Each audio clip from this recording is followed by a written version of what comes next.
지금 민주당도 국민의힘과 큰 차이가 없습니다. 정청래 대표에 대한 당내 사퇴 압박이 점점 더 거세지고 있는 것 같아요. 오늘 민주당 지지 기반인 호남을 찾아갔는데 지방선거를 승리로 이끈 당대표인데도 지난달처럼 사퇴 목소리가 터져 나왔습니다. 만나보시죠.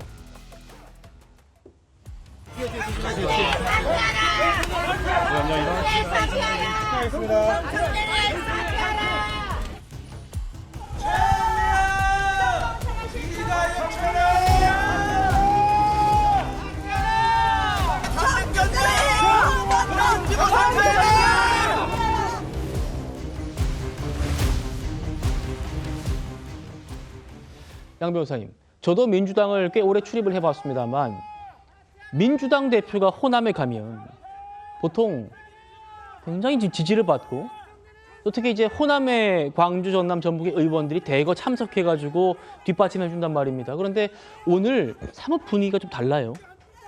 예, 근데 그 분위기를 더 다르게 만드는 게 방금 나온 배경음악이 약간 너무 약간 스릴러나 무슨 막 그런 영화에 나오는 것 같은 BGM이 나와서 굉장히 이제 위협적으로 느꼈는데요. 근데 실제 뭐 저렇게까지 위협적이거나 뭔가 그런 무서운 상황은 아니고요. 근데 다만 이제 아무래도 뭐 실제 지도부 내에서 좀 약간 서로 다른 목소리가 있는 거는 사실입니다. 그 그러니까 이번 지방선거를 과연 승리로 보고 아니면 패배로 볼지 승리로 볼지 이거에 따라서 정청래 대표 연임이나 사퇴에 대해서 목소리가 나오고 있는 건 사실이고요. 그러니까 특히나 이제 뭐 앞서 나온 서울시장 선거에서 패배한 게 가장 크게 뼈아프게 다가오는데 그걸 패배로 봐서 지도부가 사퇴하는 모습을 보여주자는 목소리가 꽤 나오고 있는 건 맞습니다. 다만 이거는 이제 8월 17일로 예정된 이제 민주당 전당대회의 전초전이라고 보는 것이 맞고요. 그러니까 꼭 이게 정청래 대표의 뭐 책임이 아예 없진 않습니다만 이걸 이제 사퇴할지 어떻게 할지 결국은 정청래 대표 본인이 거취를 결정해야 될 문제인데 뭐 그렇게까지 기다리지 않아도 어쨌든 전당대회에 나가서 그 연임을 준비하기 위해서라면 당대표가 사퇴해야 되는 거는 예정된 수순이기 때문에 뭐 이거는 결국 이제 전당대회로 인한 이제 각 당권 주자들 간의 그런 선거 운동으로 결국 넘어갈 걸로 보입니다. 예, 뭐 저희가 뭐 BGM보다도 일단 정청래 대표가 그런 사퇴하라라는 요구를 받은 그 목소리를 들려드리는 겁니다. 다른 것도 아니고 광주잖아요. 광주에서 최고위원회가 열렸는데 친명계 최고위원들이 작심한 듯이 정청래 대표를 직격하기도 했습니다. 정 대표의 발언을 그대로 인용해서요.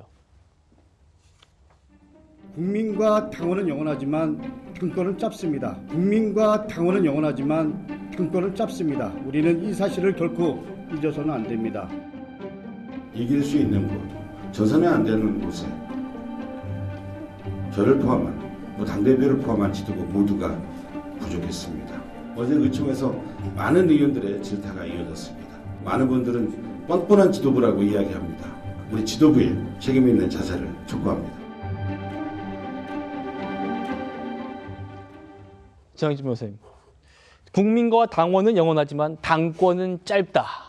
이거 지금 정청래 대표가 한 얘기를 그대로 돌려준 것 같은데요. 글쎄요, 뭐 맞는 말 아니겠습니까? 인생은 짧고 예술은 길다 이런 말이 있었는데 마찬가지로 그 뭐라 그럴까? 어쨌든 그 당권도 짧고 그 다음에 정권도 짧다. 저는 둘 다 맞는 이야기라고 생각을 합니다. 네. 정청래 대표가 작년 8월 2일에 대표가 됐어요. 작년 8월 2일이면요. 이재명 대통령이 대통령 취임한 지 2달도 안 되는 그런 시점이었단 말입니다. 그런데 8월 2일에 전당대회에 있었을 때 그때 막 대통령이 된 이재명 대통령은 정청래 후보를 밀지 않았습니다. 그때 누구나 다 기억하다시피 박찬대 후보를 밀었었어요. 그래가지고 그런데 결과는 충격적이게도 정청래 후보가 61.7%, 박찬대 후보가 38.3%, 40%도 못 얻었단 말이에요. 그런데 대표가 된 다음에 정청래 대표의 행보가 어땠습니까? 매번 대통령 하는 일에 시시콜콜 이렇게 대립각하고 해외 순방 나가 있으면 또 이런저런 뭐 이벤트 만들고 그러지 않았었습니까? 그런데 이번 가장 중요한 이벤트가 이번 지방선거였는데 형식적으로는 12대4로 이겼다라고 하더라도 이긴 게 아니다라고 이야기한 사람이 있었습니다. 그게 누구였냐면 이재명 대통령이었잖아요. 이게 이번 지방선거는 성공한 것이 아니다라고 그랬습니다. 왜 이재명 대통령이 성공한 것이 아니라고 이야기했냐면은 이겨야 할 곳을 이기지 못했기 때문에 네. 그렇기 때문에 반드시 꺾어야 할 국민의힘 대권 후보들은 다 살려주고 그다음에 지켜야 할 그 민주당이나 그 진보 세력의 그 대권 후보들은 여러 명 지금 날아가고 그런 모습 아니었겠습니까? 그러니까 이재명 대통령의 지지자들의 인내심이 한계에 도달한 거는 제가 이해가 되는데 제가 봤을 때는요. 더 보다 근본적인 문제가 민주당 내에 있는 것이 아닌가 그런 생각이 드는 게 예. 정청래 대표를 지지하는 사람들은 기존의 민주당의 뿌리 깊은 586 운동권 정치인들 아니겠습니까? 그런데 이재명 대통령은요. 그 586 운동권이 아니었잖아요. 그 다른 사람 80년대에 이재명 대통령은 고시 공부해서 변호사 되셨던 그런 네. 분들 아니겠습니까? 마찬가지로 지금 원내대표 물러났지만 김병기 원내대표도 운동권이었습니까? 정반대였단 말이죠. 국정원. 그다음에 이현주 수석 최고위원도 마찬가지 아니겠습니까? 이렇게 좀 근본적으로 보면 민주당 내 두 개의 흐름에 아주 치열한 어떻게 보면 세력 다툼이 이제 지방선거를 끝내고 더군다나 지방선거가 기대에 차지 않은 그런 상황에서 그 수면 위로 올라오고 있는 것이 아닌가 저는 그런 느낌이 듭니다. 당원은 영원하지만 당권은 짧다. 정 대표 면전에서 친명계 최고위원이 한 얘기입니다.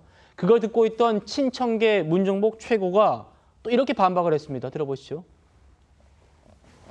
민주당은 개파의 당이 아닙니다. 선거 결과를 이유로 당을 흔들고 당원들의 선택보다 앞서 당의 방향을 정하려는 듯한 말과 행동은 결코 민주당스럽지 않습니다. 또한 국정을 책임지는 자리는 더욱 무거워야 합니다. 대통령 순방 중 국가를 대리하는 책임자가 연 이틀이나 당선자 워크숍에서 축사하고 사진 찍는 것이 급박한 업무일 것은 아닙니다.